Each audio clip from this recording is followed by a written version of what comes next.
Here we go. Bunch of comments at once. Hi, Shell. Hi, Patricia again. You can hear me. Hi, Pim. How are you today? Sound is good. Awesome. I'm really tired today. I don't know. I've been tired all week. Maybe I just needed to sleep all week. I haven't had time to sleep all week, but I don't know. I need to recover from being down renovating the week before, maybe.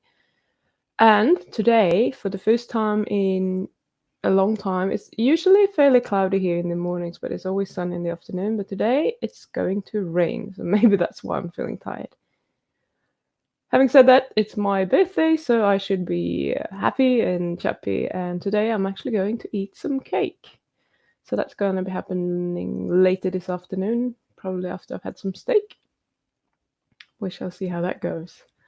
So I made cake yesterday. Hi, Thomas. Good to see you. Have you had time to try the exercise yet, or just reading still? Thank you very much. Thank you, Shell. Yes. Lots of virtual presents. That's good. I like it. I know, Fatnado. I know. That's so naughty, isn't it? Okay, so you tried some yesterday. Good burn. Okay, I can imagine that. It goes to, this is okay. This really bloody hurts. Okay, this is almost as much as I can take, and then you should go a little bit further than that, and that's hard to do. Yay! Yeah, what is that? Like, I don't even know what they are.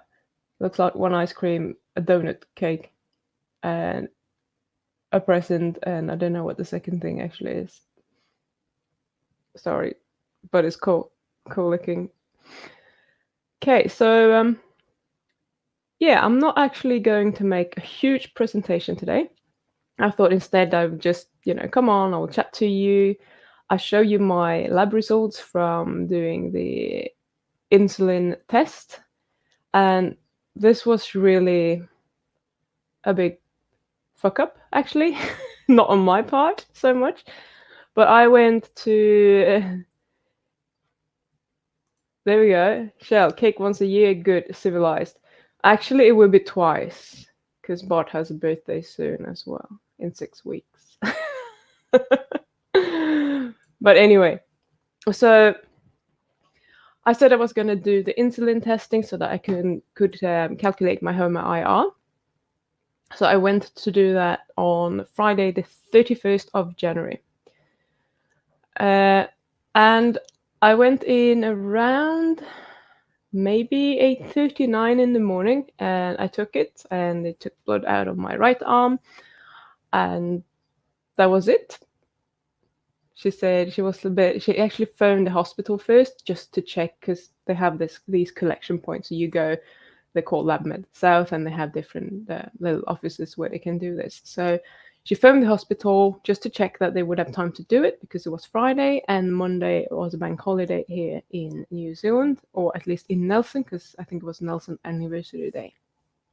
So they wouldn't be processing anything then. And they said, all good, just do it. And they took my blood. I went back to work. And since it was Friday and I was going to be away the next week, I had quite a bit of stuff to do. You're too kind, Jimmy. I feel like crap this morning. That's all right. You already said happy birthday. And yeah, so she took my blood anyway. I went back and I was trying to organize things, get things sorted, and I was talking to my boss, and I heard the phone rang, but I didn't pick up because I was busy. And then they phoned me again, and it was the woman that had just taken my blood like an hour earlier. And I was running some GC, so I was quite busy, and I needed to kind of keep an eye on that and reload it, because I wanted to get a few samples through before I was finishing on Friday. So she said, oh, I'm sorry, can you come back? I need to take a new test, because I thought that since I could send it with courier right away, it wouldn't be a problem to just send you a blood test, but I need to keep it on ice. That's one of the things. If you do a blood insulin, plasma insulin test, you need to keep it on ice no matter what. That is not the case if you're doing the C-peptide. And I did they actually have the blood plasma insulin.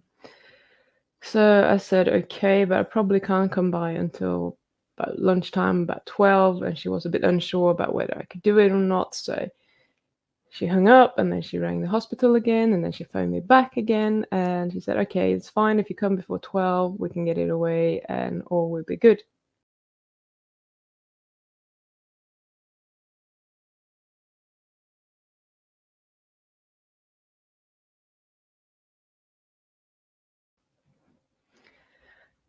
Okay, I'm here.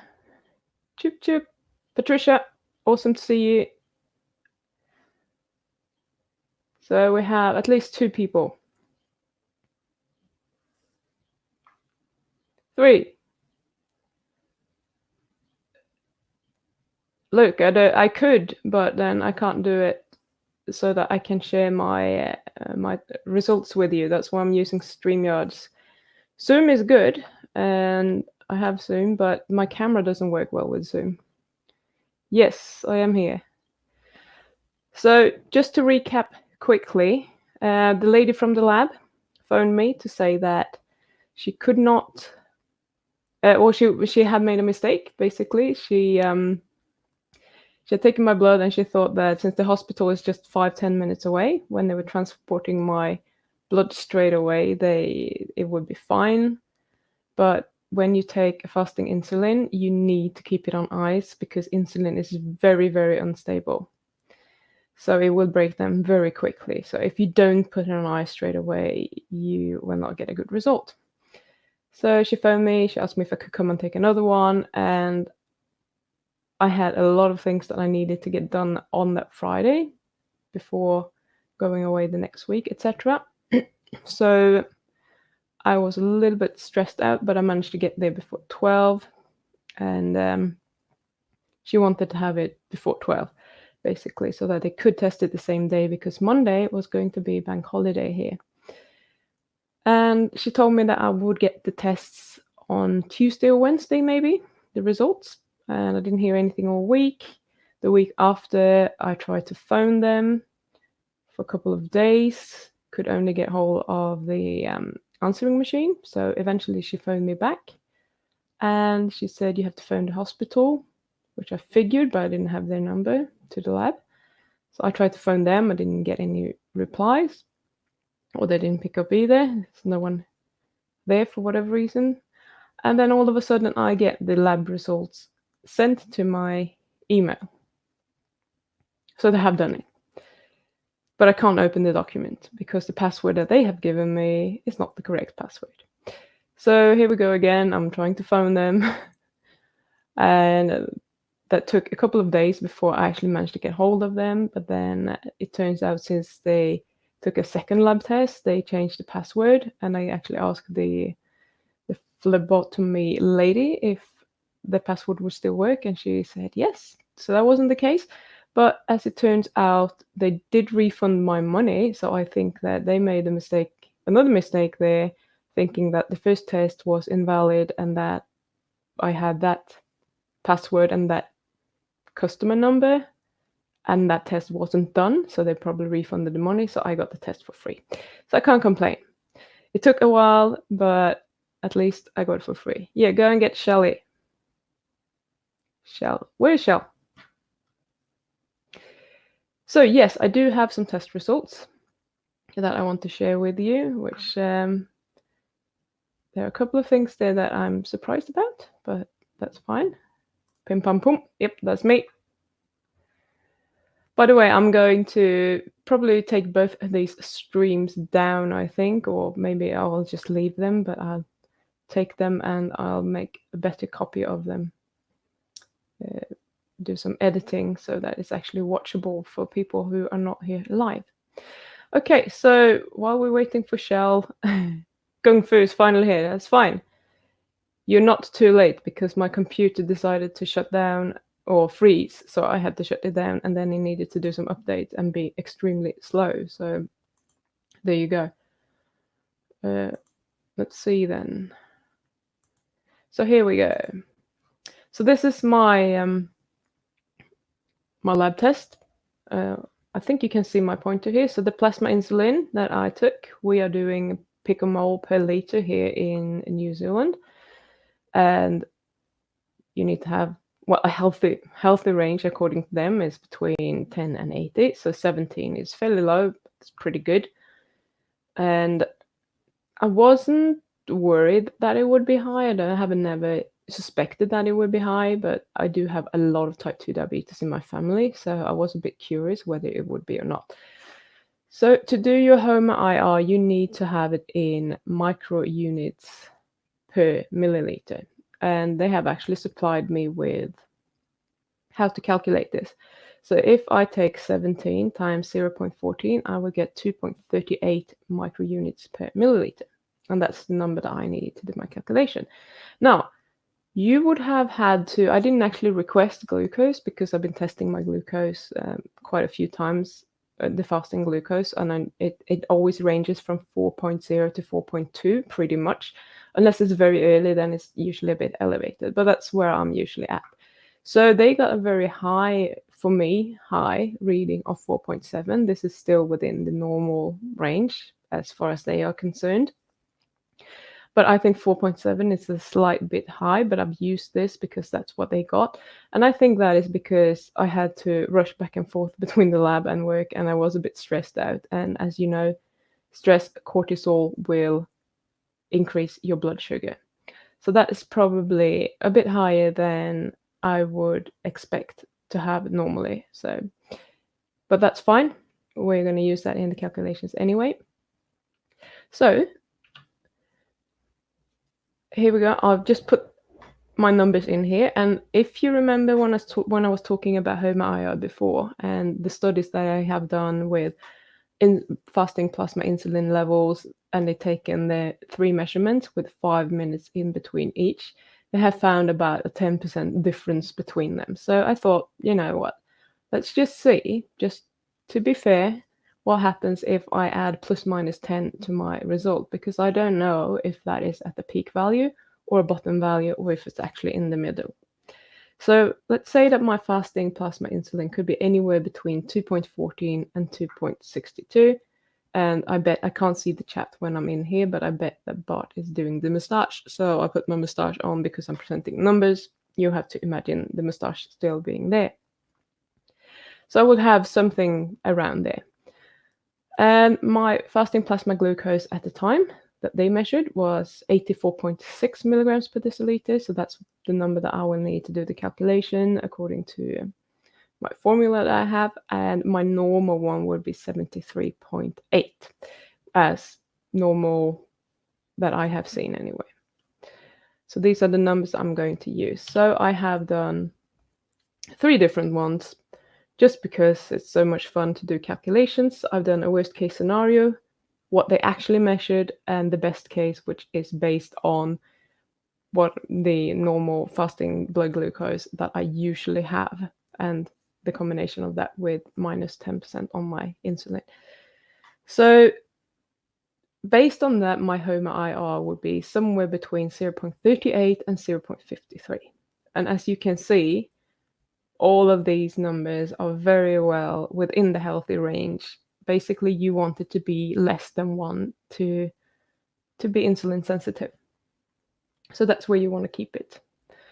And even worst case, if it was 10% worse than they measured, and my blood sugar was 4.7 or 84.6, it would still be 0.53.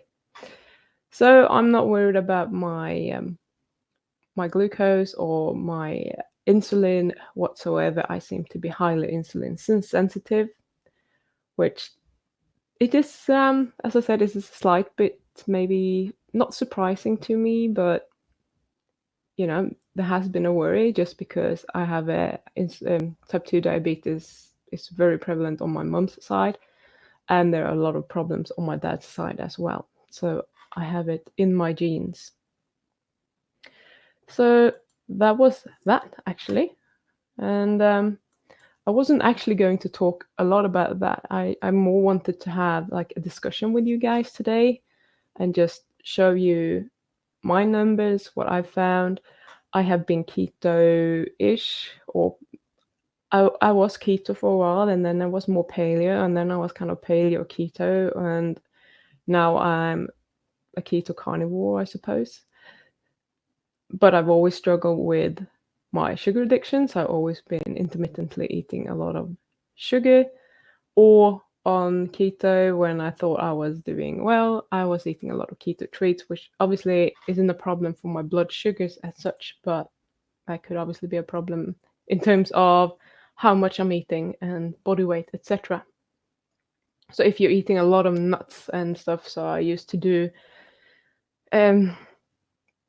these sort of brownies made from almond flour and cocoa and lots of coconut oil and butter and God knows. So that's all keto-friendly foods, but actually there's quite a bit of carbohydrates in almond flour, and in the amounts that I was eating those cakes, there would have been a lot of almond flour. Probably not great for me.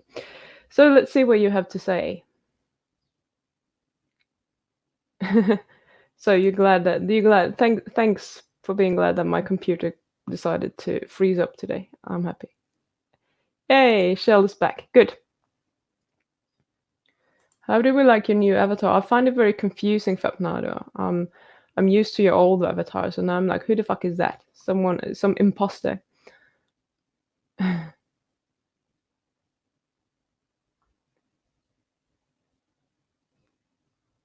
enough. Yay, yes, I'm back. I hope you actually heard what I was saying, because that my presentation today wasn't actually very long, so that's it, pretty much. But your blood consists solely on small pizza cells. That would be funny.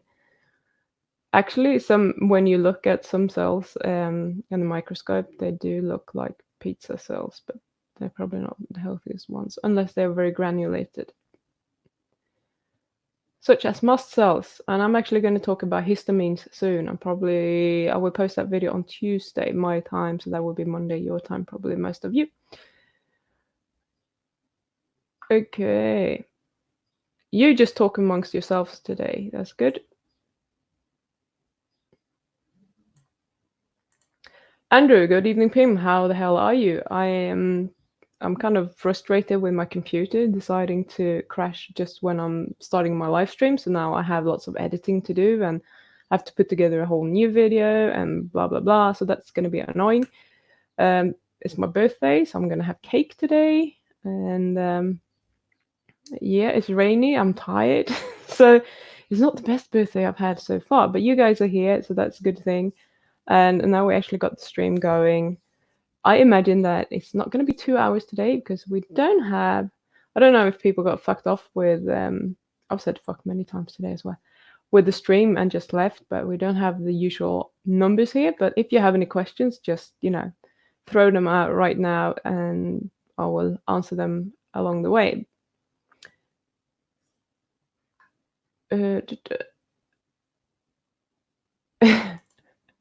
Mr. B, nice numbers. Thanks for sharing. Are you still wearing the moustache? Yes, I do. Yes, it's here. Can you not see that? It's a miracle you got your bloody results. Jeez, what an adventure. Yeah, but it was free, so how can I complain? Actually, I'm always almost kind of getting used to this.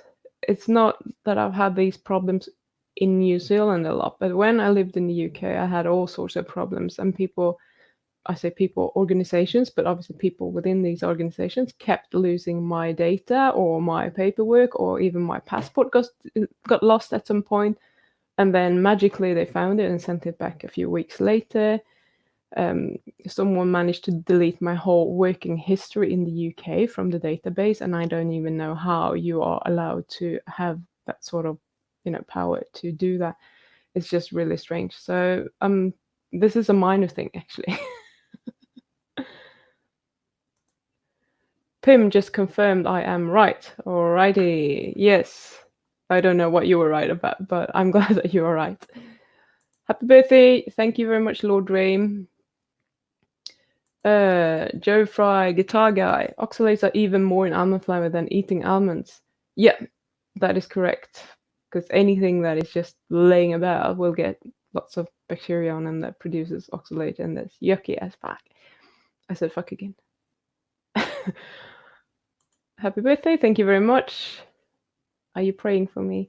I still, is that an ice cream or is it just one of those beep? When I see cake, I want cake. Okay, I won't show you. I was thinking about actually making a video of me eating cake, but I won't. What cake will I have? I have made a meringue cake, so it's a meringue with Rice Krispies in, and then you take all the egg yolks, you whip them up with sugar and cream and butter, and you cook that a bit, and it's actually a little bit of flour in there to get it to be a bit thicker so that it stays in place. I say, but it never does. And you put that in between, and then some cream on top. That's awesome. Don't get sad, Pim. We'll talk to you. I'm just thinking of it. It's fine. I'm not sad. I'm just wondering if this is going to be one of those days when things are going wrong. It has started well. But I have cake. Which is sad that I feel like, yeah, I have cake.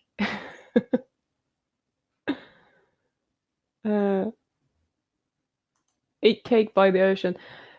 I could, but I think it's going to be raining today. So it's not ideal. But if it's not, we might actually do that. Take the cake to the beach and get some sand in it. It would be good to kind of clean your teeth. I want that cake. Yes, I want it too. That's one of the best cakes I've ever tasted. That's why I'm making it every year on my birthday. And now someone else wants it on his birthday as well, because I got him into that cake. Do you put cream or tartar in it to help? No, I don't. I just put some flour into the actual cream that I'm making to make it thicker. Okay. Real talk here. Mr. B, please, could you say something how to increase vitamin D if you are deficient?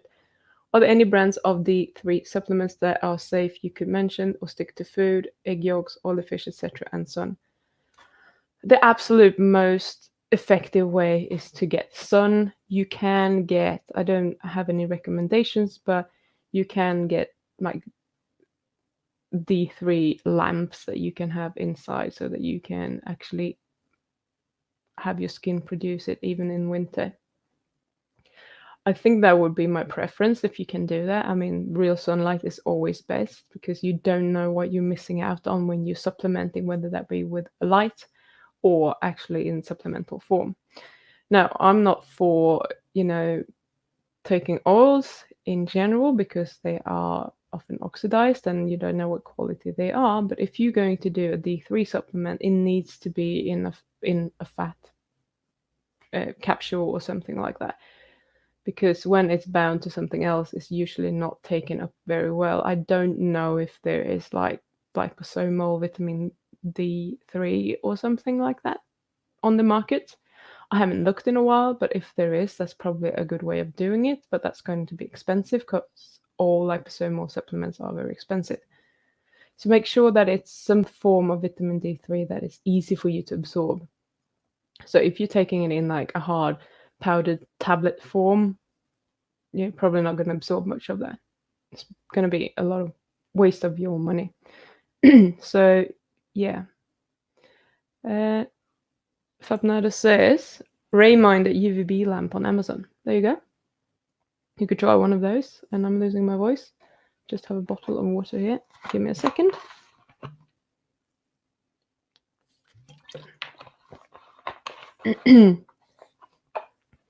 Okay.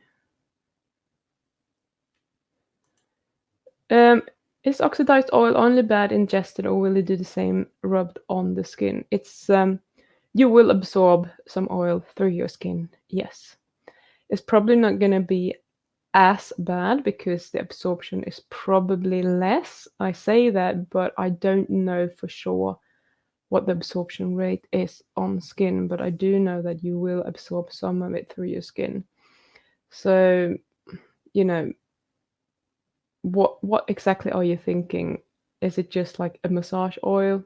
I wouldn't probably worry too much unless you have massages every day with heavily oxidized oil, then maybe not do that. But if it's every now and then, it's probably not a huge deal, I don't think. Um, I want the Juve light. So pricey though. I think it's JOOV actually. I know which one you mean, but they are infrared ones. I'm not sure if they do produce vitamin D. See how little I know. They could maybe, but I'm not sure because it's I know they have different spectra of lights, but yeah, that's one of the things that I might invest in the future, maybe a Juve light to see how that goes. Going Food says, is oatmeal in or our serious question, as a breakfast with an egg and protein drink afterwards? What is the question? In or our as a breakfast with an egg protein drink? Are you asking if oatmeal is okay or good or whatever with egg and protein drink afterwards? Okay, I don't think anyone should be doing protein drinks. There's no need to do that. I would rather just have a steak or whatever. I don't think anything that okay, so in or out. Is oatmeal in or out? Okay, I see. Now I'm with you. I think out. I don't see a need for anyone to eat oatmeals. I don't see a need for anyone to eat or drink protein drinks. They can be very insulinogenic. They are already processed. I think you are much better just doing real proteins. And if you're actually looking at what you are paying for protein powder per portion, you can get some real protein in for that amount of money. I know it's not the same convenience around it, but you're already eating eggs, so why not eat more eggs or steak or whatever? I would always go to that rather than have a protein drink. And you don't really know what the how good the protein is. It might be old and a bit rancid and not the best quality, etc. So no, I'm not much for any sort of supplements, and I'm saying that after having worked at different gyms as a personal trainer and instructor for about 12 years in total, and I've been drinking some protein drinks in my days every now and then, but some people just really overdo that, and I don't think it's good for you.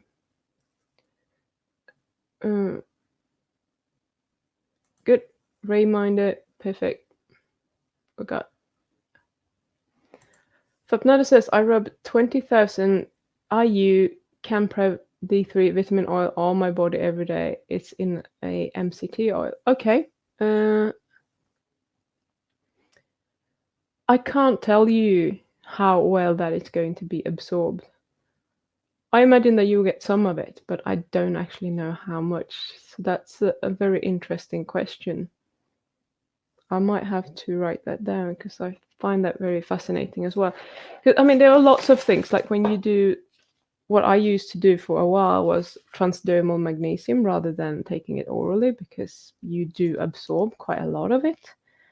And I think in terms of medication, we are probably going to move more and more towards doing transdermal medications. And if you're having like a cream with hormones or something, you can apply it to the area of your body where you want it to work, for example, and it will be very localized because it will be taken up there. So it's entirely possible that you will get a lot of D3 from doing this, but I can't tell you how much you will actually get. So D3.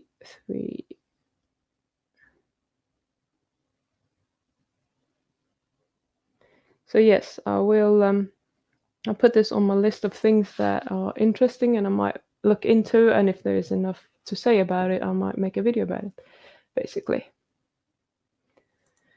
Do carnivores need to eat liver, and if we don't, what should we do? There are lots of people that don't eat any sort of organs at all, and they seem to be doing fine. Personally, I think that you would probably be better off doing it. It doesn't mean that you have to do it. But if we're going to talk optimal nutrition, then I do think that you will probably be, much better off eating organs. But if you're fine anyway, fine. If you have some sort of deficiencies that you want to correct, whether that be, B vitamins or even iron, vitamin A or whatever, then eating liver could be really, really good for you. So if you like liver, I would absolutely say yes, do it. Do it every week. If you don't like liver and you feel like you can't do it, then I wouldn't try to force myself. But things that I've done in the past is that you could ask your butcher to just mince it for you, I suppose, but I was just like chopping it really, really finely, and I was mixing it up with mince, and I made burgers out of that. And there is a level, when you go over a certain amount, it will start to taste of liver, and then I start to feel a bit sick eating it. But if I can keep it under that so that I don't taste it too much, and I put a lot of spices in, it works fine. If you don't do spices and you just fry everything, with salt, you can probably still get an amount of liver in there without it actually tasting too livery. So there are ways of disguising it. I know there are people that have been doing, the raw liver, and they kind of freeze liver as kind of pill sized, and then they just eat them like pills when they're frozen, just to get the raw liver in. But if you're going to get enough liver doing it that way, you're going to have to eat a lot of those liver pills. So that's probably not ideal. If you live in the US, I believe that you have a lot of companies producing kind of high quality liver supplements, which is just kind of powdered, dried, desiccated liver. You could do that. Yeah. I think, yeah, so it totally depends on whether you feel like you need it or not. I personally wish that I could eat more liver, and the only way I can imagine eating liver is in liver pate form. And as it happens, what day is it today? So 2 days ago, we went to a barbecue with a couple of people that found us on the beach here in Nelson because they are following Bart on his channel, so they recognized him on the beach. And now we went there for a barbecue. Perfect. And she had made this brilliant liver pate. So I was eating that, but there was cream and butter in there, and I shouldn't be eating that. But I'm having cake today anyway, so screw it for now. I'm eating dairy for these few days, and then I'll just go off it again. So unfortunately, there's usually some sort of dairy in a liver pate.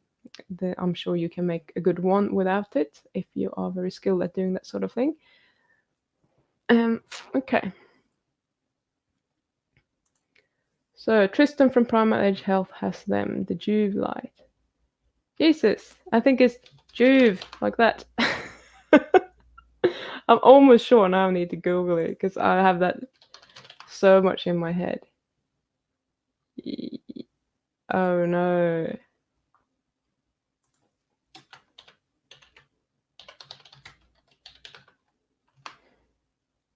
Okay, so I got it wrong as well. It is very close to it. It's JOOVV.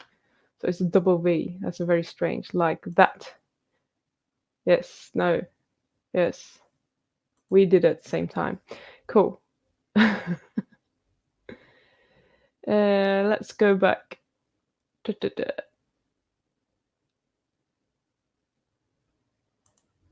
I've heard that Juve can give you melasma. Okay. I don't even know what melasma is. I need to Google it now. Okay, so I thought it might be something like that. So that's the skin spots, basically. That's probably entirely possible. I think all lights can do that. Sunlight can certainly do that. The the thing is that if you have a Juve I think it's kind of fairly intense because it's a certain spectra. So you don't want to overdo it. If it's recommended that you do for 20 minutes, then you do for 20 minutes. You don't do it for 2 hours because then you might be in trouble.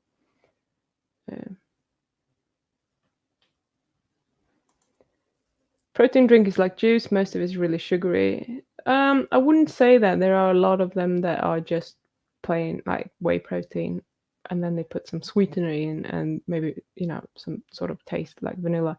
So it's not necessarily sugar in, but it could be sweetener. But many of them put a little bit of carbs in because of this belief that we need the insulin to help us build muscle. So they will want to have some carbs in there. So usually it's like you get something like 30 grams of protein and 2 grams of carbs. And they do put that in for that specific reason.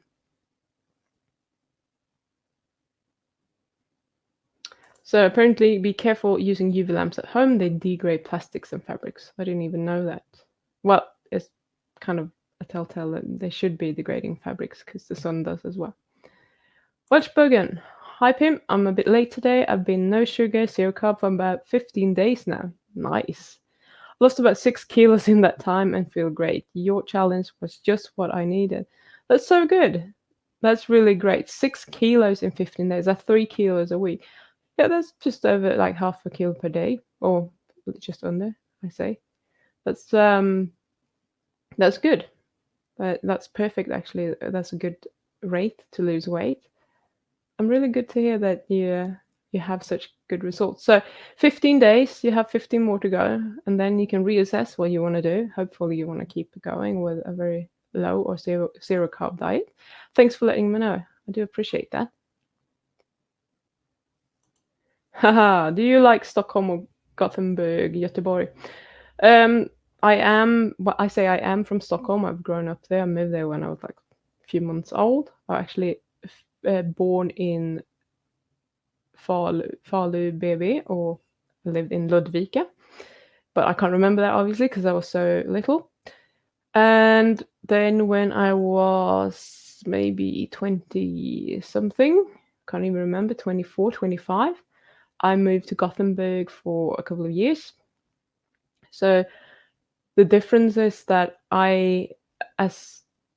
if you want to go somewhere, and Stockholm is much more interesting, I guess, and it's a more beautiful city, and there's water everywhere, and you have all these old buildings if you like that sort of thing. I'm not saying that there are nothing of that in Gothenburg, but Stockholm is a more interesting city than Gothenburg, and obviously bigger. What I like about Gothenburg is that I don't like big cities, and Gothenburg is much smaller. It's easy to get to wherever you want within a reasonable time frame. In Stockholm, everything takes an hour, no matter where you want to go. I like them both, but for different reasons. So it's really hard to tell. I'm probably more of a small town girl, although having actually grown up in a big town, but I've never really liked it. So it depends on what you like, but personally, I like Nelson where I am now. I prefer to be here. It's better climate. It's kind of rural without being rural. We're not in the city, but we're actually in the suburb now, and we have pretty much everything here. Unfortunately, we were counting the takeaway shops here, and it's mental. Within 10 minutes walk, we have at least 5 or 6 takeaway shops, and I think there's one pizza, there's one kebab shop, there's one Chinese, one Indian. I wonder if there were 2 Chinese ones. I can't really remember. So that's a bit of a giveaway what people like to eat here, I guess. Unfortunately. Okay. Epsom salt baths are so nice. Yes, they are. They feel like smooth. Awesome, Pim. That would be a cool video. People ask about D3 so often. Okay, I will have a look into that a little bit. it's probably one of those videos that takes a lot of research and a lot of time to do. So I'm a little bit limited on that, and I'm trying to make a few of those videos every now and then that would be more, educational and more interesting in that aspect. So that might be one of those coming up at some point. But don't expect it next week. Next week, actually, what I was saying as earlier, I'll probably on Tuesday or Monday your time, there will be a video on histamines. And on Wednesday or Thursday, depending on where you are, I'm having an interview with Stephanie Keto Person. So that will be coming out, and that's an interesting one. Have you done a video about what you eat a day, week, like breakfast, lunch, dinner, and not night, evening, since you do not believe in eating after 4 o'clock? No, I don't think it's good to eat after 4 o'clock, but I do eat after 4 o'clock every now and then for practical reasons, not for health, clearly. I have not done a video about what I eat every day or week. The reason is that my diet is extremely boring. It might be, most days I don't eat breakfast. Today I actually did because I was hungry and I had 3 boiled eggs. Boring as hell. And then I would probably just have a piece of meat with garlic butter maybe, and then plus minus blueberries. And if I'm naughty, I might have some salami or something. I haven't had that for a while though. Yeah, it's not very interesting. I don't know. One of the most popular videos for some carnivore channels is what I eat in a day, and I'm not really sure why that fascinates people so much because it's really, really boring. And if you're doing a strict carnivore diet, there's not going to be much interesting happening there. I might share with you, when I'm doing something interesting. So a couple of weeks ago, I was doing a double marinated ox fillet, which is really nice in my opinion. But as a strict carnivore, you can't eat that because it contains you're marinating it twice. Basically, you're marinating it first in some hoisin sauce and other things, and there's a little bit of sugar in there. You put it into the oven, you cook it, you slice it, and then you put it in a second marinade and you let it sit there, and then you can eat it cold, basically. And you have vinegar, you have capers and parsley and other things in that marinade. So is that a good carnivore food? For me, it's perfectly fine. I don't really care so much about that. But if you are a strict carnivore, you wouldn't be interested in that. Fabnado likes to rub himself with oils for various purposes. Okay, that sounds good.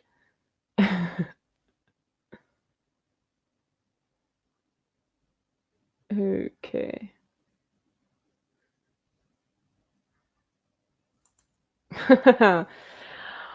For Bart, I don't know if he's listening. Has he answered you? No. He's like pretend watching my stream. So how is his training going? I'm interested and would even like to see you do a training video. We went to the gym 2 days ago, Friday. It's Sunday today. We're probably going later today because he's going away again tomorrow, so we'll have a week off. But I'll let you can go on his live stream later and ask him actually if he's answering your question, because he can't keep up with the chat like I can. He has too many comments. Ryan's grandpa, I rub my body in coconut oil for better gliding purposes. Where are you gliding to?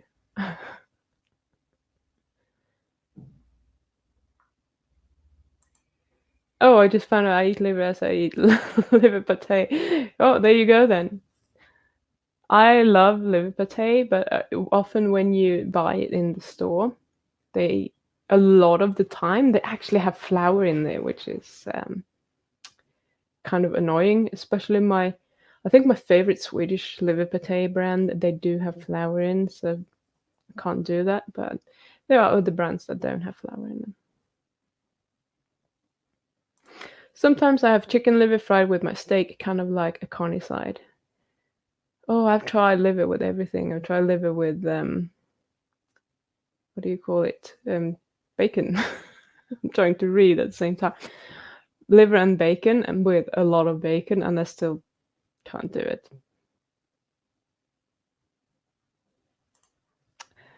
Fame, you look very good with the blonde hair in your last thumbnail. Oh, didn't I? Yeah, I let it grow and then I cut it back again. That was awesome.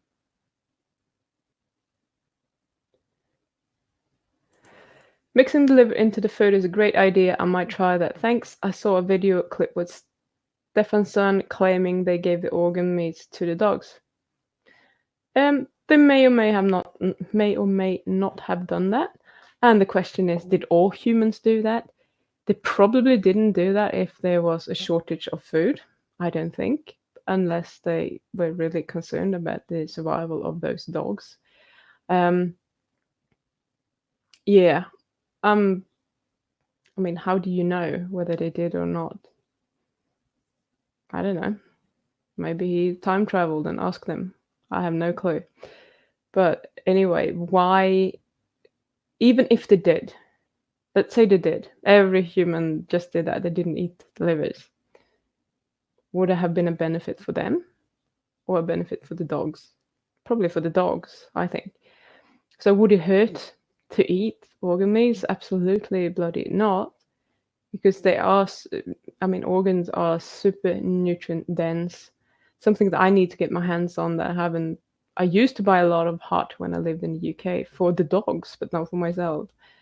But I should probably get my hands on that, because I've heard that if you grind up heart, it makes really, really good juicy burgers as well. So I might have to ask my butcher if they can sort that out for me.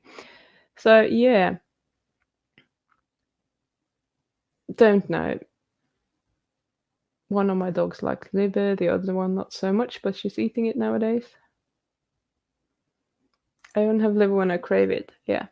So another thing with liver is that maybe they did give it to the dogs, but when I was a kid, all old people, so like my grandmother and her mother, etc., those generations, they were all eating a lot of organ meats.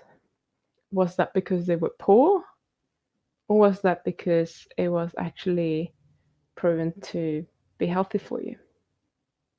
Don't know. And do you need it as much when you're carnivore, for example? Maybe not. Robert Wadlow. Hello, Robert. Haven't seen you for a while, I think. Hello, Pim. I miss seeing you and Bart together and your banter. You rule. Keep up the good work. Okay. So maybe I'll have to come back one Sunday then and pick on him. Happy birthday, Pim. Thank you very much, Harry. I'm suspecting Harry has a live stream later on today, so if I'm wrong, you have to correct him, Harry, but if I'm right, you should go and have a look. I always see them there. Unfortunately, I have my stream in the morning, then it's Bart's stream, and then we usually try to do something, so I can very rarely hang out there myself. It's just too much in one Sunday. Which area in Gothenburg did I like? I was there a few weeks.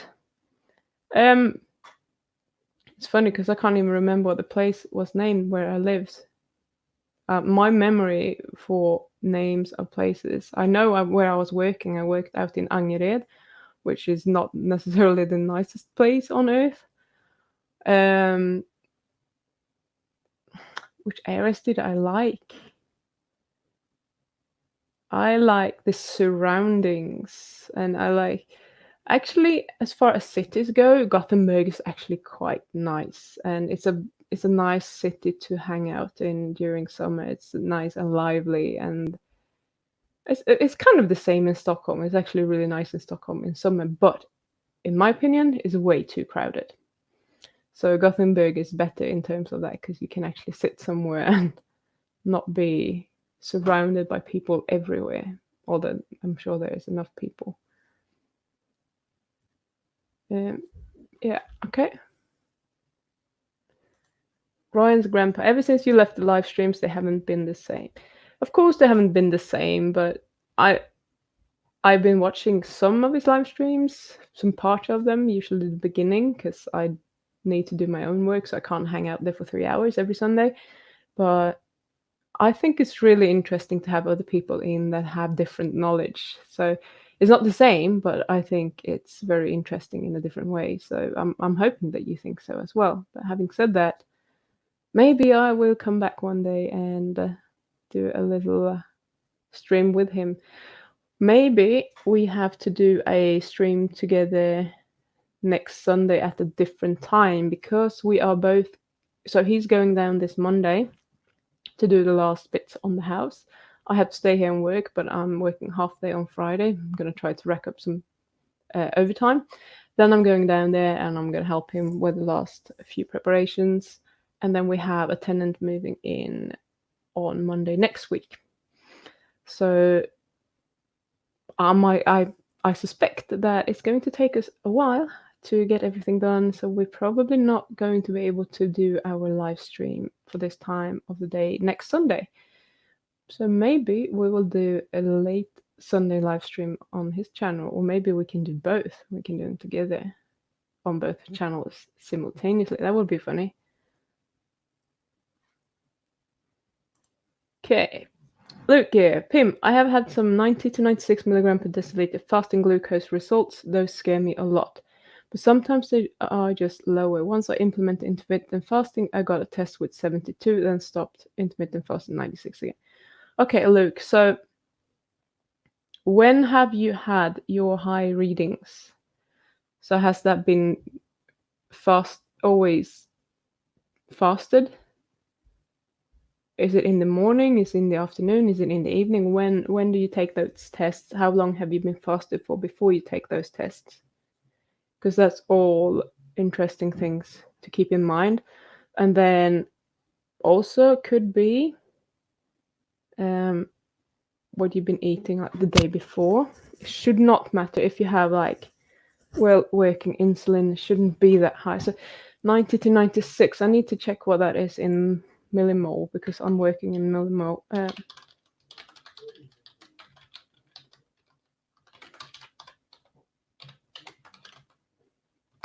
Okay. What did you say? 90 to 96. Let's say 96. Sorry for the disruption. This is what I do. Okay, so you had 96 would be 5.3. 90 is 5 to 5.3. Okay, yeah. You shouldn't be scared with them, but you should probably be a little bit cautious and try to figure out what's going on. So HbA1c was bad too, but IF made it drop a large amount, thankfully. Okay, so what was your HbA1c? And when you say bad, how bad was it actually? Because I think, like you say, 96 is not ideal by any means, but it's not super high. But I would be kind of cautious. Thoughts on MCT oil? Okay, I have thoughts about MCT oil, but in terms of what? So MCT oil could be a very good way for you to boost your ketones if you want to do that, or if you want to, if you feel like or if you're trying to get into ketosis, for example, is in the beginning and you're struggling to get there, you feel really tired, you can have some MCT oil and that will probably help you with your energy, for example. But depends on, what do you want to use it for? Is just as a supplement? I don't think if you're well fat adapted, I don't think you need that.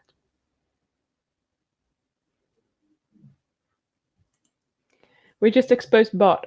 He probably has his face in the pizza right now, probably. Actually, I hear him talking in this. I'm not really sure what he's doing. He had an interview Saturday morning, or he was going to be interviewed, rather. And he was up really silly early, like 7. That's very early for him, especially after a late night out at barbecue.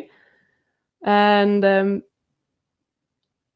it was a no-show, but there was a miscommunication about where they were supposed to be. So he said that was going to happen at 2:00 today after his live stream. But maybe he's on doing that right now because I didn't know he was going to talk to someone. But who knows?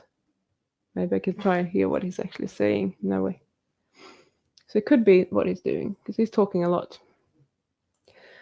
Robert, what would be the best fat to cook with at higher searing temperatures? My guess is lard or tallow. I think tallow beef fat might be the best because it has most of its composition as saturated fat. Um, yeah, you want to look at the smoking point as well. So actually, coconut oil has a really high smoking point. But if you are doing like ghee or clarified butter, just the butter fat is really, really stable and it has a really high smoking point. So that would be really good. But as you say, lard is not ideal. There's a lot of omega-6s in lard in general, so that would oxidize very quickly. So that, yeah, out of lard and tallow, I think tallow. Butter is good, just as butter, but you always have a little bit of milk proteins in there, so it does burn quite easily. So if you're going to do that, it's better if you can be asked getting ghee or clarified butter. How old am I? You look better than most 20-year-olds. Thank you very much, Ryan's grandpa. I was almost, he asked me like, oh, how old are you? And I said, I'm 34, because I like tossing my numbers around, but I'm actually 43 today. So there you go, 43. I'm getting very old. It feels like anything above 35 feels old to me. That's why 34 would be ideal. I trust my son taste buds to some extent. If it tastes like crap or kids don't want to eat it, then probably should question its place in our diet. Yeah. I can't quite trust my taste buds yet. I'm still enjoying the taste of sugar, unfortunately. And kids do as well. So, I mean, we are adapted to seek out sweet things. But what I have found when I'm just eating pretty much meat, clarified butter or clarified garlic butter, and eggs, that sort of thing, and blueberries, is that I really, really, really enjoy the blueberries. And given the choice of a bowl of blueberries and chocolate, I'm actually feeling like blueberries are so much nicer. So I think I'm slowly getting back to that kind of, you're not overloading your taste buds all the time, and you slowly kind of go back to that looking for the real taste rather than the super sweet one. So I'm not sure how meringue is going to sit with my taste buds. Unfortunately, it's one of my favorite things, so it's probably going to be all right. But I can imagine that I'm going to get this feeling like it's too sweet very quickly. I don't know if you get that, but usually when I haven't eaten sugar for a while, and I do, first, second mouthful are fine, and you just really enjoy it. And then the third one, it starts to feel really sweet, and I feel like the sweet in my throat. And that's kind of uncomfortable when you think about it. But I often don't think about it because I'm just enjoying that it's sweet. And then I know that that is nice. I want to continue eating it. So I'm going to try to be a little bit more conscious about what I'm doing this time. Yes, of course, I'm 19. Can't you tell? Now I lost the chat. So Shell uses lard, tallow, ghee, but regular butter and coconut oil depends on what you cook. Yeah. Robert eats liver in the morning and it seems to keep me up at night. Not sure exactly why. Maybe the B vitamins. Interesting. I couldn't tell you. I'm sorry. So yes, B vitamins will help with your metabolism, but they really should not keep you up at night. I'm not sure what that is about. Very interesting. So if anyone else has had that, like, you eat liver and you just get too much energy or whatever, let me know, because it sounds very strange. It's like, what do you call it? Energy. What is it? Red Bull is what I'm thinking about. Red Bull, but in organ form. I don't know what I'm thinking. I'm just too tired. My brain is just like, what the fuck? So, Luke, when you're traveling through the snow, the dogs are essential. Yeah. So giving them organs is actually a smart idea because it's very nutrient dense. Ironically, it's not a testament against organs. No. So if you are going to go out in the snow, maybe it's a good idea to eat organs. So what happened with the dogs where there was no snow? Did they get the organs as well? Oh, Liseberg. Yeah, okay. I do like Balder, as in the roller coaster. And I'll say I'm not much for roller coasters, but that depends on what the roller coaster is, because some of them just makes me feel really sick. So if we go to Stockholm and Gröna Lund, which is a fun park as well, they have something that goes up and then it goes down, and it's a really sharp turn and it goes up again. And that just feels like that when it's turning at the bottom, it's like my stomach is just getting pressed up into my mouth and I want to puke. So that's not very nice. Here we go. Harry, in 4.5 hours, I got a live stream, plus I'm chatting with Bart in 1 hour from now. Thanks for the plug, Pim. You're welcome. Okay, so apparently Harry will be there in not an hour now, because we are delayed as usual. So that is 36 minutes. And then he has his own in 3.5 hours, I suppose. Kind of, plus 5 minutes or so. Shell, thanks, Pim. I have a Valentine's dinner I have to get ready for. I'll watch the rest on replay. Bye, chat room. Have a great weekend. Yes, have a lovely Valentine's. It's the 16th here today. I thought you were all done with Valentine's. But anyway, I hope you enjoy it. Irma has to go as well. Have a better Pim. Thank you, Irma. I hope to see you soon again.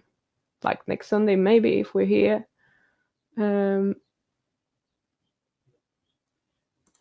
So I thought lard was inherently high in monounsaturated fats regardless of what the animals are fed. This is kind of an interesting one because yes, so lard is pig fat. And then you continue with the next one, and beef fat is inherently high in saturated fats regardless of the animal feed. Actually, grass-fed cows have less saturated fats because they have more omega-3s than the feedlot cows that have been fed seeds, etc., which are obviously high in omega-6. So it's just a different composition, but altogether, grass-fed cows do have more unsaturated fats than other cows. And this is something I need to do a video on, I think, because there is a lot of saturated fats in cow fat, but we tend to refer to them as saturated animal fats. So in most people's heads, it's just like as soon as it comes to animal fat, we think that it's saturated. But it's not. It's a mix between things. Coconut oil is so much more saturated than beef tallow, for example. So maybe I should just make a video of, here's the breakdown of, saturated, monounsaturated, and polyunsaturated fats and different types of fats, because it is a little bit confusing. So it's not as high as you think, probably, but sure, much more so than the lard. Lord Dream, I usually eat 14 rashers of streaky bacon every other day. Should I be concerned about the omega-6 content, do you think? Yeah, probably. 14 rashers of streaky bacon every day. I could probably do that. I love bacon. But that is a lot of omega-6. Yeah. And my question would then be, the next question would be, how has these pigs been raised? So if you're going to eat that much bacon, you really need to make sure that it's a good quality bacon. I did make one of my videos on the different ratios of omega-6 to omega-3 in different fed pigs. The thing is that if the pigs are just free roaming, there are no supplemental grains added to the diet at all, you get about a 5-to-1 ratio of omega-6 to 3, which is higher than you would want it to, but not very far off ideal. So if that was the case, I wouldn't be worried for you. But I don't know if there are any farmers actually not supplementing the pigs with anything. So usually if it says that they're free-range pigs, they get some amount of supplemental food anyway. And the more they get, the more polyunsaturated omega-6s you are going to get in there.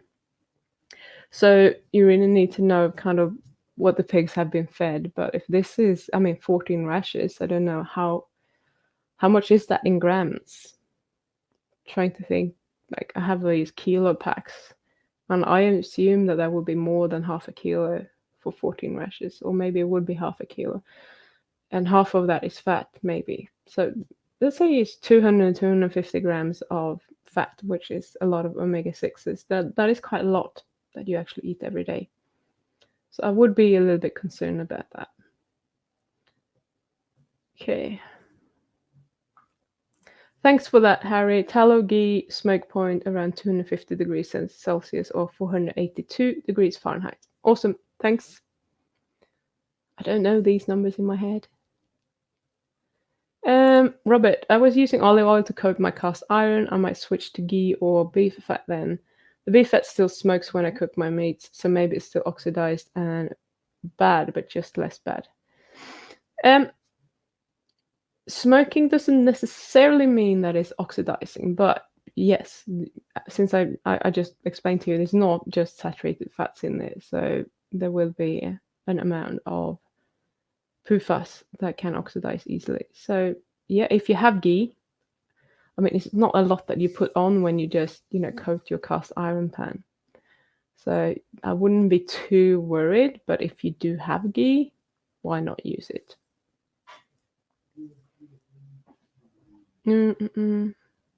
I lost the chat again. Okay.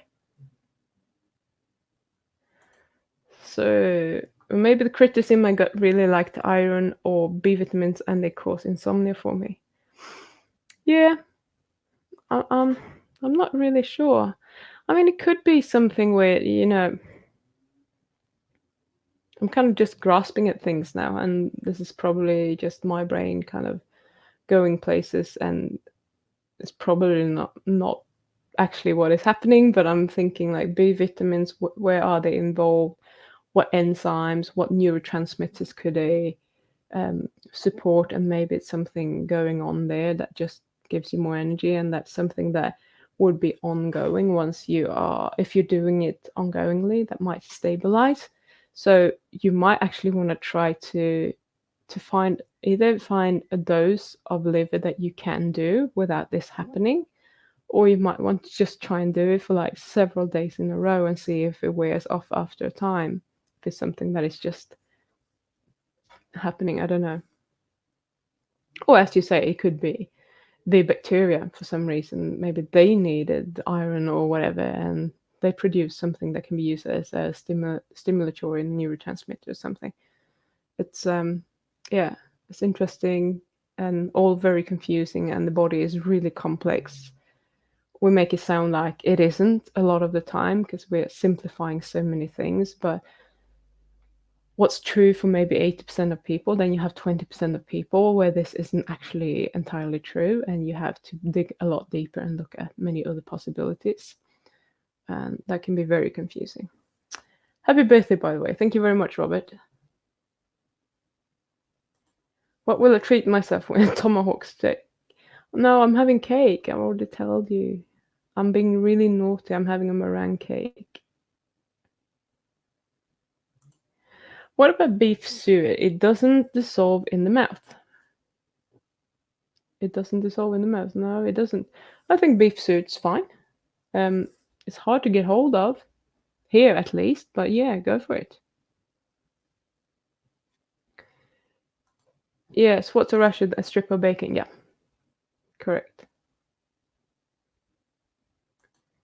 It might be. It might be a British thing. I think I learned that word when I lived in the UK. So I might be correct. So, Luke, my bad results were random, blood taken by morning, always, no change in diet, those periods. Eventually, I just got paranoid enough since I have this carb up diet, started intermittent fasting, time off eating is good. Okay, Luke, I know you're exercising a lot. That could have a connection as well. So if you are stressed out, if you're exercising a lot, you might get very high cortisol, and that could actually spike your blood sugar. So it could be something simple like that. I say simple, but um, it might be that you're on your way to become overtrained. You might have to dial your training back. Sorry. Um, could be something easy to do like that that will actually fix it. I eat pork rinds to keep my fat intake up. Does anyone else do this? I had to do that when I was trying to do strict carnivore. I really like pork crackling, but as I said, there's a lot of omega-6s in, so I'm not sure I want to do that all the time. And I'm really consciously trying to focus on eating a lot of beef myself. I like beef. Don't get me wrong. I love beef, and I'm also eating a lot of lamb right now, actually. I love pork ribs, and I could eat that probably every other day. But I'm trying to not do that just for the simple reason that pork contains so many omega-6s. And the same with pork cracklings. I make them every now and then because I really like them, but I could probably make them every day and keep eating and eating and eating, and I wouldn't get tired of it. And that wouldn't be good necessarily. Harry, I get a bacon that's smoked organic, free of crap and pasture, like they were in the past. Pig quality is important. Yes.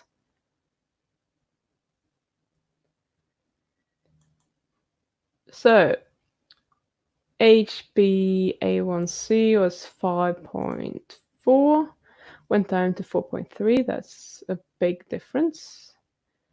When I was most dedicated into intermittent fasting, before routine got in the way, I actually had a fasting glucose of 72. Okay.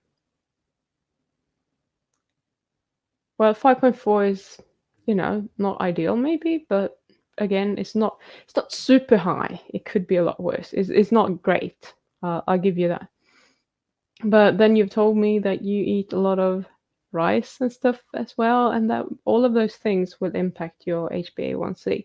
So the things that will impact your HbA1c, there are, your total carbohydrate load and the concentration in your blood at any one time. So if you have, let's say you are eating 500 grams of carbs every day. That's a lot of carbs, by the way. And you ate them all in one sitting, you will get a super high concentration probably, unless you have really, really well working insulin, but you would get a spike to some degree. And this would obviously subject all your cells to more glycation, so that wouldn't be a good thing. However, if you're eating 3 meals per day and snacks, etc., then you have a carb loading throughout the day. So you will get carbs in your bloodstream, which are, the blood sugar will be slightly elevated throughout the day, and that will also give your cells a longer, or they will be more exposed to the blood sugar, and they will be more likely to glycate. So that is probably why intermittent fasting is working for you, because you're not subjecting them to increase in blood glucose levels throughout the day. So I like HbA1c because, it has a purpose, and I think it's good to know, because when your blood cells are being glycated, you know that the other cells in your blood vessels are being glycated as well, and that is not good. So clearly it's better for you to do intermittent fasting. But as a way of knowing whether you actually have a blood glucose problem, it might not be as telling. What's happening now?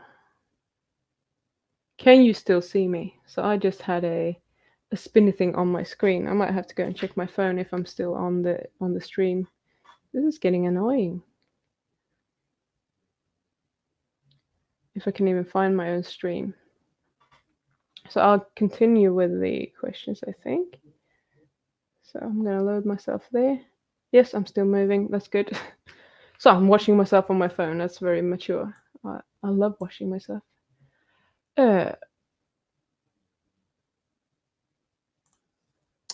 Great point. I'm trying to eat less in each sitting. Cool. Lord Dream. Oh, I was hoping for a different answer, Pim, but thanks for your thoughts on my 300-gram pack of bacon. Okay, I'll have to have a think about a better source of animal fat to get a better omega ratio. Yeah. I mean, as I said, I love bacon. I would continue eating bacon probably. I have periods when I'll kind of crave bacon more, but yeah. But do get really. I mean, you still didn't tell me whether that was a good quality bacon or not. But have a look at where you get your bacon from, and the better bacon you have, the more you can eat of it on a weekly basis. But also remember that it is processed, so it's going to be smoked, and nitrates may be added, which may or may not be a problem. Mm. Ha! It's okay. I can have cake. I will absolutely. I mean, I'm not gonna sit and eat cake and feel bad about it. If I'm gonna have cake, I'm gonna fucking have cake, and I'm going to enjoy it.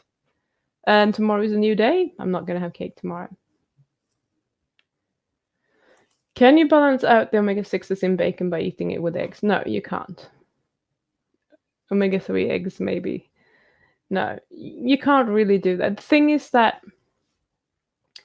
all unsaturated fats are unstable because they have double bonds that want to react with things. So when you have free radicals or whatever, they're gonna oxidize your fats. If there are omega-6s or omega-3s, they both have double bonds. Omega-3, so the 3 and the 6 is giving away. So you might know that oils or fats are long chains of carbons, so they're carbon, carbon, carbon, carbon, and then they have hydrogens on them. So basically a 3 refers to the first double bond in omega-3s. So the first double bond on an omega-3 fat is by the third carbon, and on omega-6 is by the sixth carbon. And when you have them further out to the ends, as in an omega-3, they are much more easily oxidized than omega-6s. So omega-6s are actually more stable than omega-3s. So in order to balance this out, you would have to eat a lot of omega-3s. But that is a lot of unstable fats that you will have to eat. And you don't actually want to eat that many polyunsaturated, unstable fats, because that is not going to be good for you. It's not going to be healthy for you. And they are going to be incorporated in your cell membranes because that's the fat that you have. So you need to use them. And then your cells are going to be very prone to oxidation. So that's not a very good strategy, I don't think. Plus eggs, unless they are, as Robert says, omega-3 eggs maybe. So those are eggs that I think the chickens have been fed a lot of extra omega-3 supplements to make them more rich in omega-3s. The ratio in eggs is still heavily towards omega-6 compared to omega-6 and 3. So there is more omega-6s than 3s in eggs. So unfortunately, no. Okay, rashes in Australian as well. I don't know if they are here. It's just English to me, and I don't think about it until someone corrects me and says that's not how we say it here.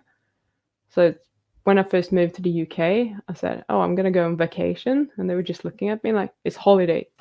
Oh, sorry. So now I'm going on holiday, and all of a sudden someone might say vacation, and I'm like, okay, I'm not even sure what we're saying in New Zealand. I think we say holiday still. And now I've probably said it at work several times, and no one said anything. So I have to think about that. I just use English, whether that is American or British English, I don't care. I use British spelling mostly though. I've heard conventional CAFO eggs containing something like a 20-to-1 omega-6-to-3 ratio. Can't verify that with a study though. Yeah, you might be right that it's actually that bad. I think if you get free-range eggs, they are better, but they're still higher on the omega-6. It might be something like, I'm just guessing now, something like 9-to-1 maybe. Maybe something like that. Maybe Harry will come back to us and tell us the real number. Actually, I could check it very quickly. Per Pim, your interviews with that other guy recently was great. You hit a winner there. Yes, I think he's awesome. It's really interesting. We were talking about getting him in for one of the live streams, but I'm gonna have to change the time because he's in Finland, and I'll probably have to do the live stream maybe a couple of hours earlier on that day when he will come on.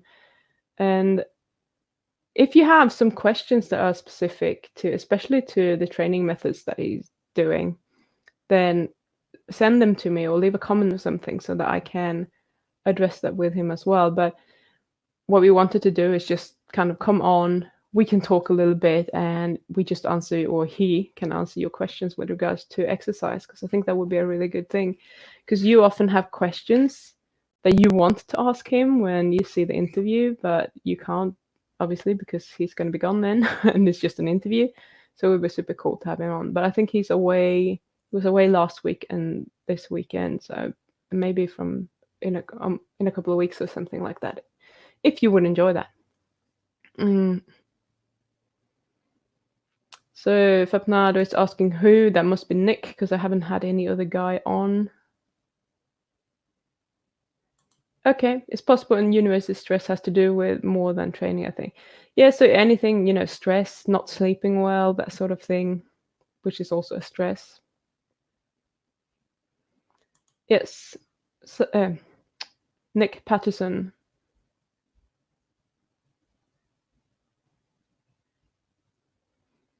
Oh, Harry, you're going to do a salt cortisol video. I've been preparing for a cortisol one. I might just cancel that then.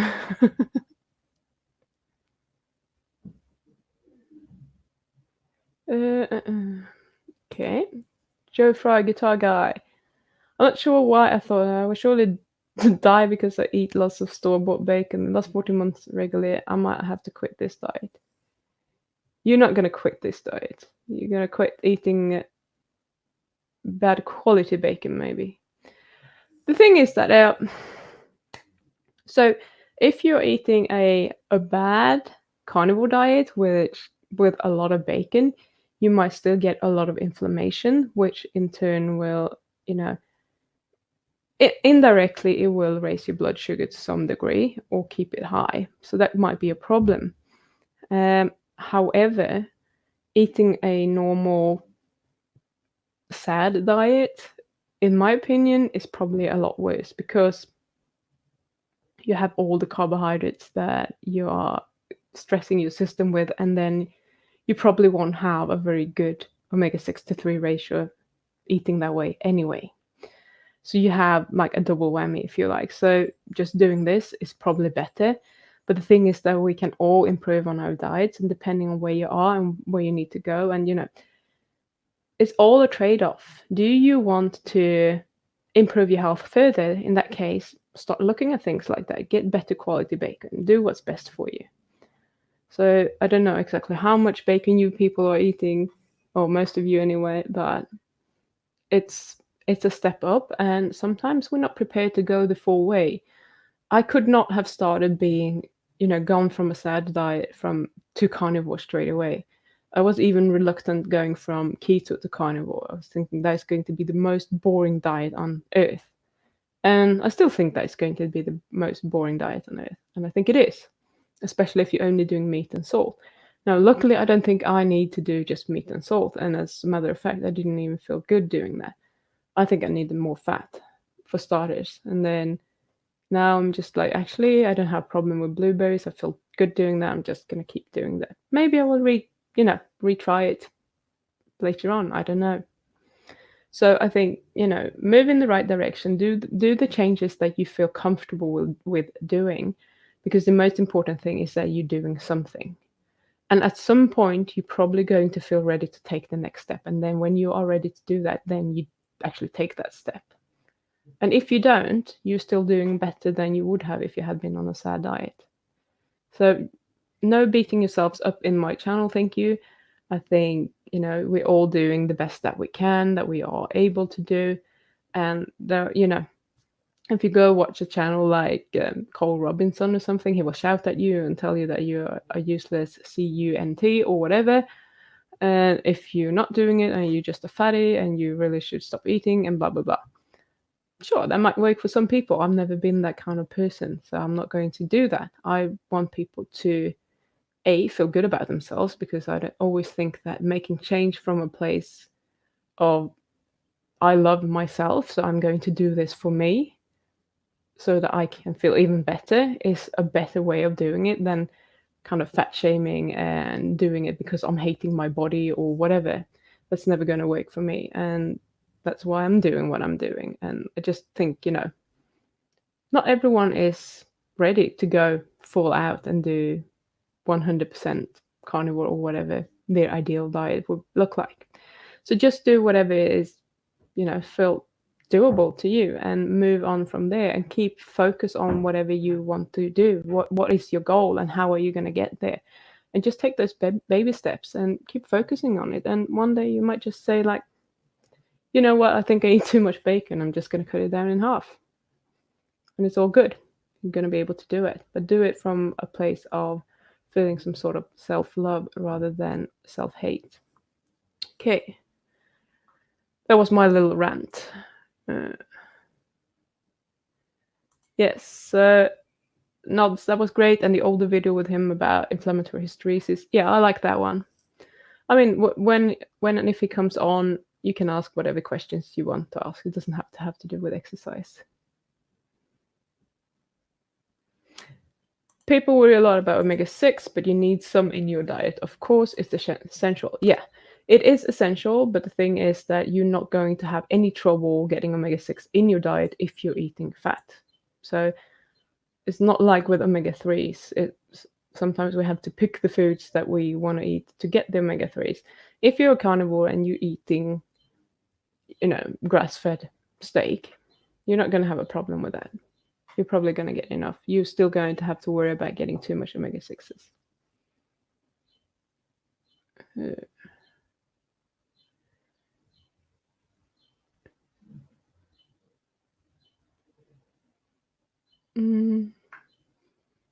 I try to have salmon once a week. That's good. I wish I liked fish. I don't.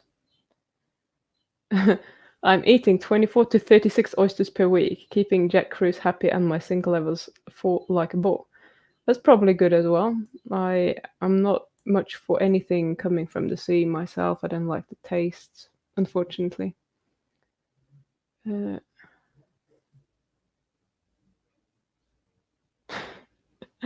So apparently, sex libido is unlimited.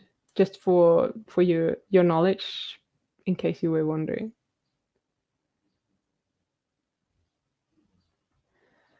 Question: factory farm eggs in Canada. I've noticed they make me tired if I eat 3 to 6 plus of them in a sitting. Not sure why. I have no clue. Eggs are just, it's just protein and fat, pretty much.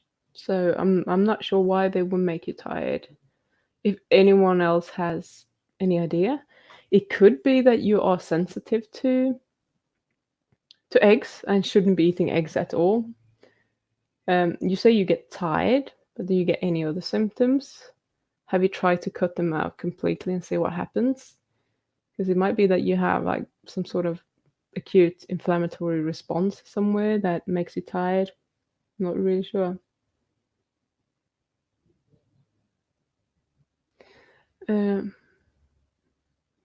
So this is an interesting one. I get inflammation from organic pork chops, but no problems with bacon. So I read something a while ago, which I haven't actually looked into, but there have been studies done. God, see if I can remember this correctly. So they fed people lamb chops. Everything was fine. They fed them pork chops that had been marinated in vinegar, I think, and everything was fine. They fed them pork chops that were fresh and cooked, just like the lamb was fresh and cooked. And people do get an immune response to this, and it makes them feel tired and sluggish, etc. I haven't had I was actually asking Nick about this when we did our first interview, but he hadn't looked into it. But that's something I find very, very interesting. So there is something there that people say that you shouldn't eat pork unless it's marinated, or when it's smoked, obviously has been processed as well, and that's fine, so that when you're eating that sort of thing, you don't get this response. So I don't say anything that I just remember totally wrongly. I won't say anything more on that topic, but I am going to write it down now, and I might actually do a video about that because I find it very interesting, and that way I might get someone like Harry coming and tell me that this is how he works, because he's good at that sort of thing. Um, pork. So when you say that you get information from pork, what do you notice? What is it that you actually get? What sort of information is it? How do you tell that you get inflamed from eating pork chops?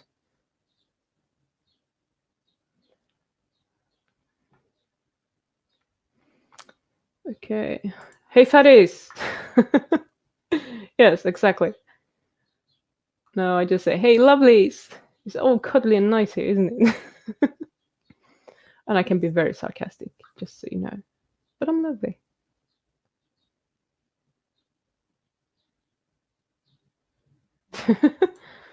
I love fatty fish. It's the most satiating food in my experience. I just don't want to steal from orcas. Oh, how nice of you.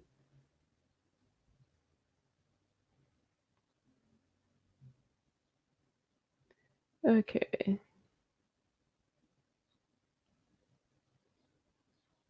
let's see. Human fat is high in omega-9 and has a nice smoke point. A nice liver from a carbivore makes a great pate. Serve with Chianti. Yes, okay, I'll do that. Oh yes, hit like. Do it. Oh, I haven't done my plug for myself yet. I'm so bad at this. So if someone wants to be very nice and generous, you can always give me a little donation on this address down here, or you can just find the address down in the comments actually, or the description to the video, which is not here because we had to restart the live stream. So you probably have to put that in manually if you want to do that. But if you feel for doing that, I do appreciate all your support. And if you're not, I do appreciate everyone pushing the like button and sharing the videos, etc. That's equally important. And as of today, or actually yesterday, I've actually reached my number of watch hours that I needed so I can apply to get it monetized. So unfortunately, there will be some commercials playing on my channel, which you can choose to watch if you want to be nice. You just let them run, and then I earn a very, very small commission on that. Or if you're not in the mood for being nice, you can just click them away, as I like to be doing, because I'm not very patient. But nowadays, I'm actually very aware of that. And when I'm watching someone's channel, someone who I like, I make a point of making them play. But sometimes a 5-minute commercial is coming up, and then I just feel the need to actually click past that because I can't be bothered to watch 5 minutes of it. Unfortunately, I'm that horrible. Okay.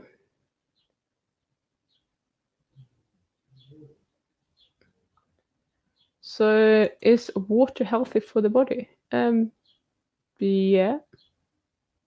Not sure what the question is. Just water.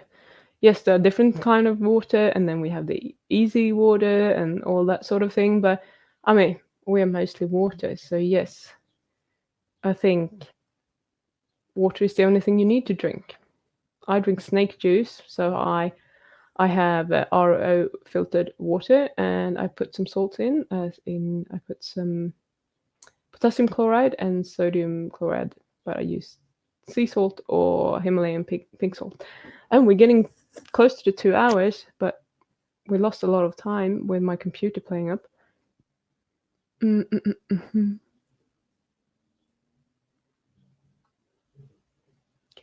I'll see if I find any questions.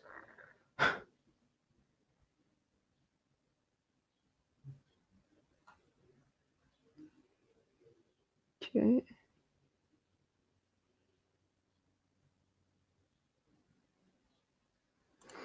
So are you talking about parasites and that you need to get it super cold?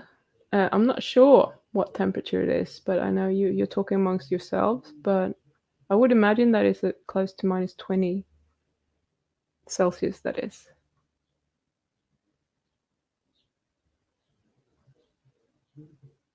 Oh god. You're talking about eating raw fish. So, Thomas, inflammation. Once inflammation occurs, is there anything we can do to relieve the pain? Um, what sort of inflammation are you talking about? Is it systemic inflammation, and why are you saying to relieve the pain? So this sounds like there's localized inflammation somewhere when you want to relieve the pain. If you, for example, are arthritic or something, and you're talking about joint pain, then just kind of lowering your inflammation in general would probably help. So just cutting out whatever it is that is making you inflamed. And I'm just saying this, but sometimes it's not food. Sometimes it is stress, lack of sleep, that sort of thing that will trigger your inflammatory response as well. But emotional stress can be really, really inflammatory for you and trigger those sort of reactions. Miss Pagan, how could you be late on my birthday? So rude. I'm glad you're here. Is there a study pitting omega-3 supplementations against all-cause mortality? I think Dr. Mason mentioned it in his vitamin D sun video. I haven't had a look actually. If he says that there is one, there probably is one. And I'm assuming that it's showing a positive correlation between survival and omega-3. But doing the research myself, what I've seen is that there is pretty much a 50-50 studies suggesting that omega-3 is positive and supplementation, and another one saying that actually supplementation isn't that, doesn't actually show that. It's more when you're actually getting omega-3 in your diet, as in from fish, etc.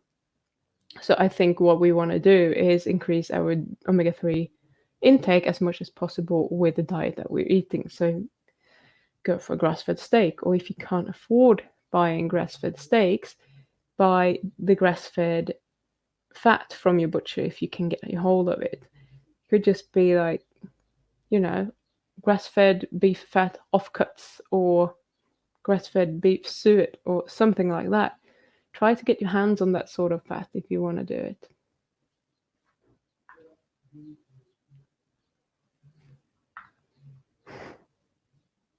You guys are funny.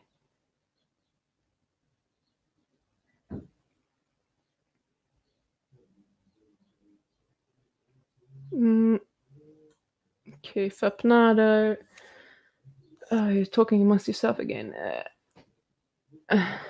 Yeah. This is an interesting one as well. When you eat carbs one day and the next day you eat animal, your body can crash while switching fuel time. Happens to me all the time when I eat carbs. So yes, that's usually one of the reasons that some people want to keep some carbs in the diet to increase their metabolic flexibility, as they like to call it, so that you easily can switch between being a fat burner and a carb burner. So the question is, why do you want to be a carb burner? Is there a place for that in your life? If so, maybe a good idea, for the convenience of it, but for health effects, probably not the best idea. Miss Pagan skips the 10-minute soap commercials. Yeah, they're a little bit over the top, to be honest. I can knock myself out on command, eating a huge carb meal one day and the next switching to meat, eggs, cheese, etc. Yeah, I know someone like that. He's on the other side of this wall, but he kind of knocks himself out when he's eating the carb meal. So if he decides to have pizza, now it was actually a while ago since he did this, or something, and even if it's 5 p.m., and let's say we're watching a movie after that, boom, he's gone. And then I'm having an awesome, quiet evening for myself. Could I add a super chat donate like Bart has? It makes it a lot easier gifting. I can hopefully do that maybe next week, or something like that, because tomorrow I will be able to apply for the monetization. And when you get the commercials on your channel, so yeah, you can have the ads running on your channel, you can also receive super chats. So if you can't be asked to donate today through that link, that's fine. If you want to hold on to it until I have a super chat button, just do that and I'll get it up for you at some point. I can't tell you when because YouTube doesn't give you a time frame. They will just review your channel and then it will say yay or nay, and all of a sudden you're monetized. So it might be next Sunday if we're doing a live stream at all, or it might be the week after, or the week after that. I don't know. Yes, Sarah, you are very late because I'm kind of looking at finishing up here because I know that Bart is probably doing his live stream right now because it's 3 minutes past 11 here in New Zealand and he's supposed to start at 11. And who was it? Was it Luke that complained last week that he couldn't watch 2 live streams at once? Okay, enjoy my birthday. Yes, thanks for the knowledge and answers again. I have to receive my food order now, lol. Okay, I hope there's not too many carbs there, Luke. Enjoy, and I will see you next week, I hope. Zach, since I switched to Max, no more little annoying PC issues, just saying. Yeah, I have a laptop. I bought an old Mac, and I still can't operate it properly. People say that it's so easy, and I can never find anything. Everything I want to do on a Mac, I have to Google it to find out how to do it. It's really annoying. So I'm not sure. I'm probably too old to swap to Macs permanently. I just thought I'll get a laptop, an old one, to practice on and see how I do and if I like it. And I don't, unfortunately. I'm so sorry. Happy birthday. My manfolk is sick. That's fine. I'm just happy you're here. Okay. Happy birthday. Thank you. Thank you, Sarah. I love that puppy picture.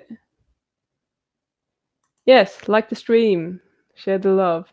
Yeah, I'm really annoyed that I'm gonna have to cut this out and paste it together with the start of the other one, and it's a pain. It's a pain. I don't like when YouTube shuts it down just cause I'm crashing. Yes, you got a notification that Bart is on because he's probably on. No, I don't think he's gonna tear someone a new one. I think it's a live stream, so unfortunately. So someone else that didn't like Max. Joe Fry, guitar guy. I try to eat when I get hungry, OMAD, but I've heard people mention if I'm not eating at least 2 pounds of meat, I'm not going to get all the nutrition I need. That's bullshit. You don't need to eat 2 pounds of meat. What I think, I actually want to get Stephanie back on because she was when I did my interview with her, I didn't even know this, but she didn't have a lot of time to talk. But I want her to come and talk about the problems that she sees with carnivore diets. And basically what it boils down to is that she definitely thinks that people are not eating enough fat on a carnivore diet. Now, she's a keto girl. She's been keto for 12 years. And she's seen amazing results. And she looks amazing. And she's coaching people and they do amazingly. So that's all good.